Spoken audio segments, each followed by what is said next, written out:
දෙමිටුකට එක්සත් වෙළඳුන්ගේ වෛශාඛ දාන සමිතිය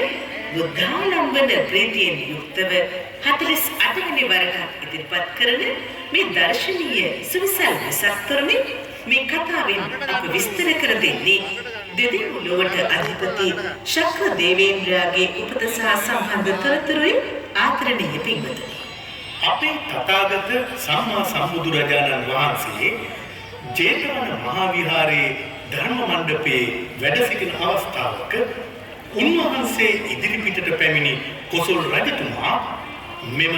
දර්ශනීය වෙසක් තොරණේ අංක 1 දරන රූපරාමුවේ පෙන්වා ඇති